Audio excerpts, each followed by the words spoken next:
All right, let's talk about addiction. So I'm a former video game addict and a former sugar addict. And I was a video game addict for 25 years and sugar addict for 15. The addiction started when I was a child, when I was 6 years old, when my parents went through a terrible divorce and I was going through a lot of physical and verbal bullying in school. And I reached for sugar and video games to cope. The issue is that when I experienced stress or anticipated a new one or remembered an old one, I would go back and reach for sugar and video games over and over and over again. And what I developed over time is a model, a secular model for addiction that anyone can use that has been updated for the 21st century. What I've seen with this model is that every single person I've ever met and worked with addictions, whether it's sugar addictions or cigarettes or alcohol or screens or other behaviors or whatever it may be, they all go through these exact same 5 phases without exception. I haven't seen one yet. So the model is called TAME the Beast, T-A-M-E, the Beast, B-E-A-S-T. Beast is the 5 phases of addiction. All addictions begin with B, believing a stressful thought. I'm bored. No one loves me. He, she hurt me. He, she betrayed me. I don't belong. The world is unsafe. The world's unfair. I have to make a decision. There's not enough money. There's not enough time. There's too much to do. There's dozens and dozens, but those are some of the main ones. When people believe a stressful thought, then they have an E, the E in the beast, and they have an emotional, physical stress response. Anxiety, pain, fear, rage, grief, jealousy, nervousness, anger, sadness, whatever it may be. Some emotional, physical stress response. And then they anesthetize with a vice. Sugar, screens, gambling, alcohol, street drugs, smoking, food, whatever it is. They use the substance or the activity to numb the sensations they feel from the stressful thought that they believed. Then the S in the beast model is they smolder. They smolder in the consequences of the vice they used. So smolder is actually an acronym, but it's also captures the emotionality of what it's like after binging or using a vice. For the people listening and watching this, smolder is the experience. It's like what have I done? Just all this stuff. So the smolder stands for the 7 types of consequences. S is societal consequences. What society you're in really matters. So smoking in France is normal, but a smoking addiction in the United States and in many parts is not okay. M is monetary consequences. So people who gamble have a very different set of monetary consequences than those who are workaholics, is different from, say, food addicts, or different from, say, video game addicts. And even the video game addicts, some people, all they do is just play free online games. Other people spend thousands and thousands and thousands on equipment and gear and all the rest of it. The O in smolder stands for occupational consequences. So a workaholic has a very different set of work consequences than, say, someone who stays up really late every night playing video games. L is legal consequences. There are really no legal consequences to food addiction, but there are to street drugs. D is domestic consequences. So what's happening in the household that you're living in? Alcoholics or people who binge watch some screens or whatever it is. There's different domestic consequences depending on the vice you use in your situation. E is energy/health consequences. How is the vice affecting your energy health? So someone who's an exercise addict has a different set of health consequences than someone who sits all day and watches screens and movies. Then there are the relationship consequences, how your vice affects your relationships. So smolder is how your vice causes damage. And that's actually a key distinction between an addiction and someone who's just like a social drinker, for example.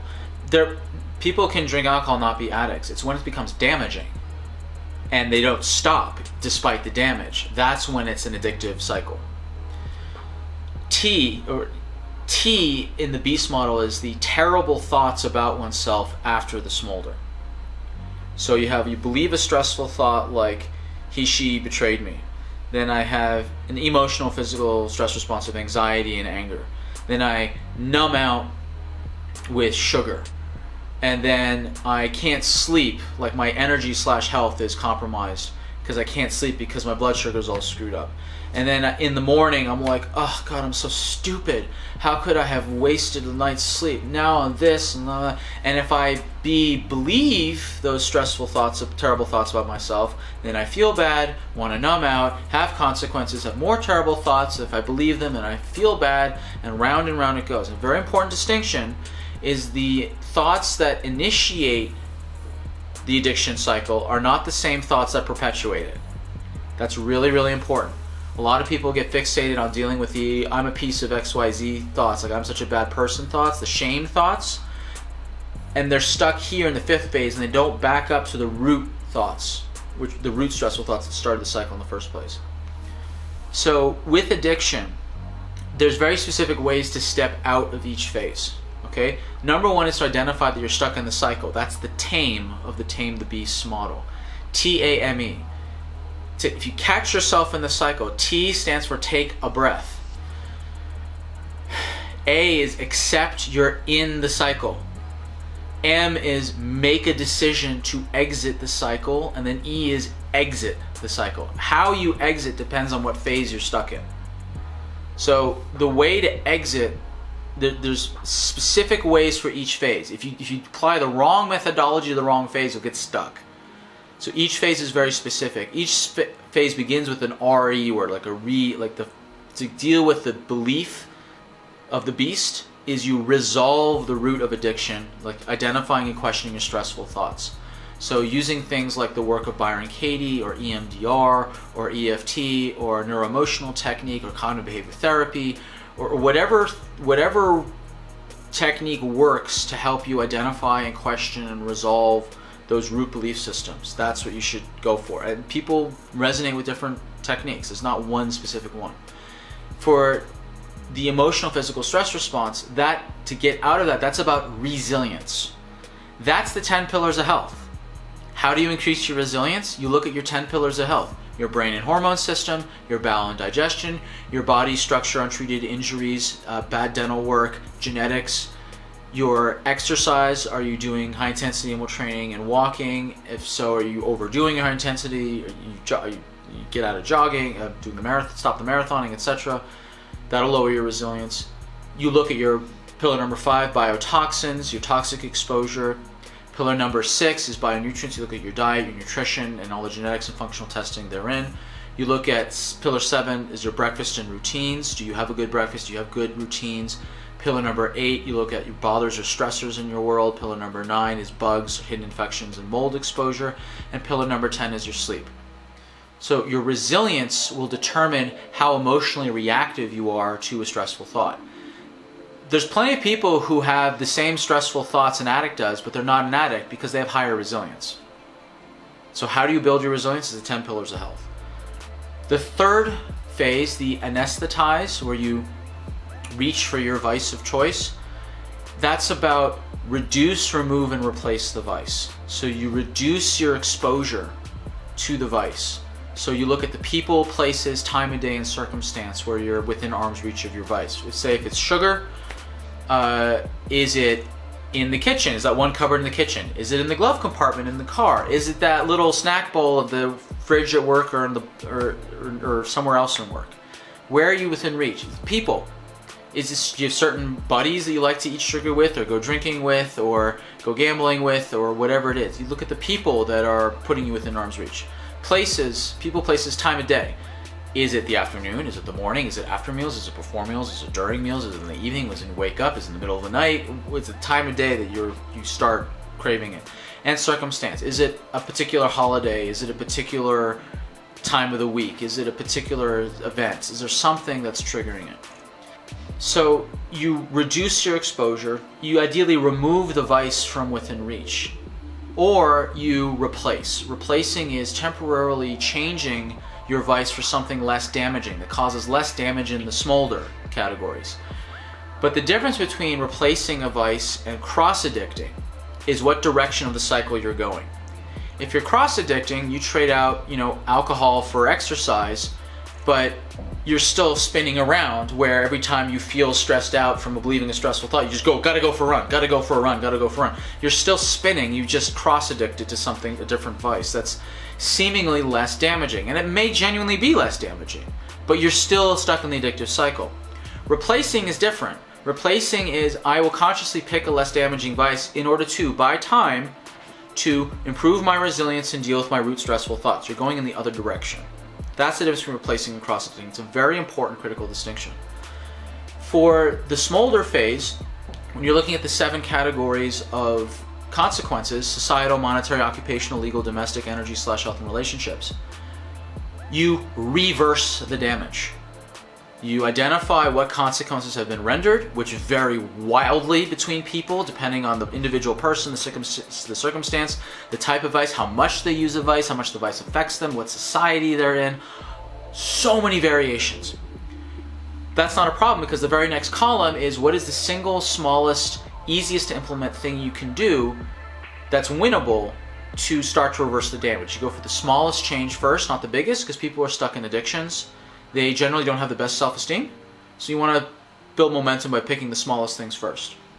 And this is individualized. You just identify the consequences and you identify what's the smallest step to do to reverse the damage. Done. And you do it. And if you don't feel you can, then you work on your stressful beliefs and you work on your resilience. And then you come back to it. For the T, the terrible thoughts about oneself, you reach out for help. This is where you find community. This is where you find support. There are certain people you don't ask for help. Anyone who will shame you about your addiction and think shaming you is going to help you, run.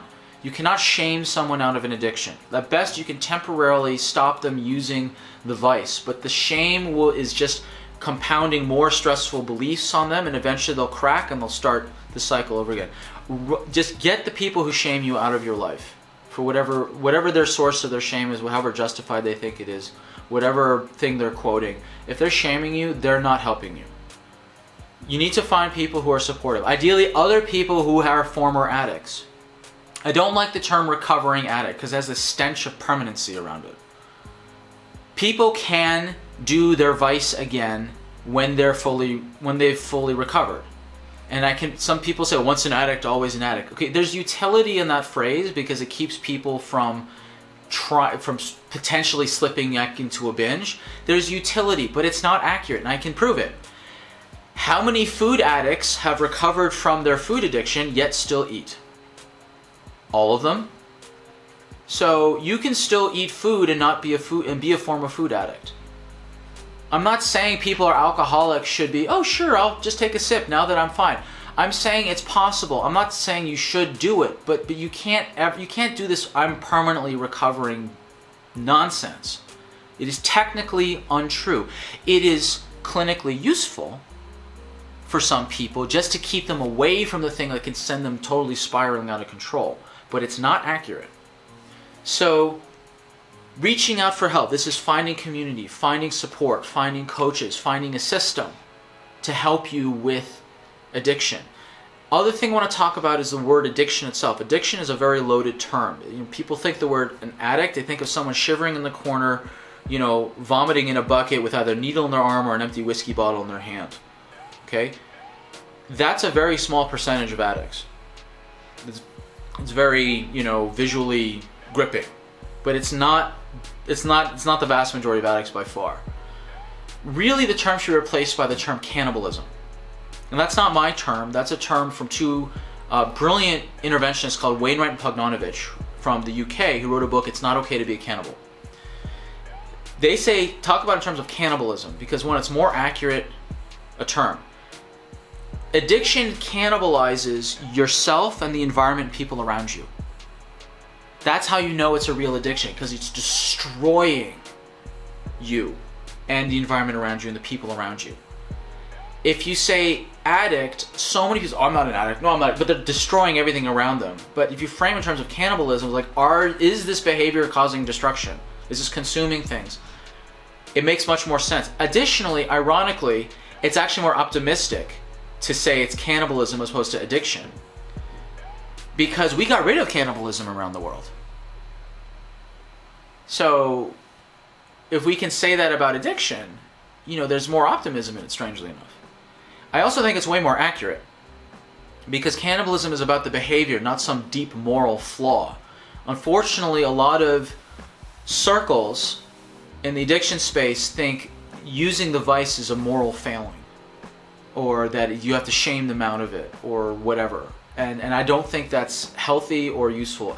They can get temporary success by removing the destructive vice from use, which has its utility. If someone's a raging alcoholic and they've been shamed into not using alcohol, but they pick another vice that's way less damaging. A lot of people, they just want the alcohol to stop and they're happy with that. And that's not nothing. That is not nothing. And but there's much more that's available. So this model, Tame the Beast of Addiction, this is the model that I want to be the dominant alternative to 12-step worldwide. 12-step has had its function. It helps barely 10% of the people that join it. That's not a great statistic, and that's their statistics. A lot of people don't do 12-step because they're so they don't resonate with the top-heavy theism that comes with the 12-step program. And some people may say, oh, it's a thing of your own understanding. I was like, you know what? That's still top-heavy theism. Sorry. That it is. It really is. And I don't care how much you sugarcoat it or change the word. It's theistic. It really is. I made a secular model. Not because I'm against people who are religious. It's because secular means mathematics is secular. There's no religion attached to it. Anyone can use it. This model is for anyone that they can use it. People who are into, they can use this model too. It's a secular doesn't mean anti-religious. It means it's just in the world. It's like mathematics. So I want people to have a system available to them that is not top-heavy in theism. If the top-heavy theism works, great, go do 12-step. I hope that works for you. And for some people, it really does. I want this model to be available, and that's my life mission. And it's what I'm here to do. So I teach about this model through the examples of food, specifically sugar, and through the examples of screens, specifically video games. Because my two vices were sugar and video games. Not everyone can relate to video games. Most people can relate to screens. Not everyone can relate to sugar, but most people can had an experience with food, whether it was chocolate or bread or whatever it is. So these are the two most common growing addictions worldwide, food and screens, especially as we're airdropping smartphones into third world countries and they're just getting exposed to screens right away. So that's my model for addiction. I've got lots of information on it. I have an ebook on it. I've got lots of people recording me on podcasts. I have an online course on it. I feel like even if you don't think you have an addiction, I can guarantee you know someone who does that needs this help. And if you can share this with them, you are making the world a better place. Thank you.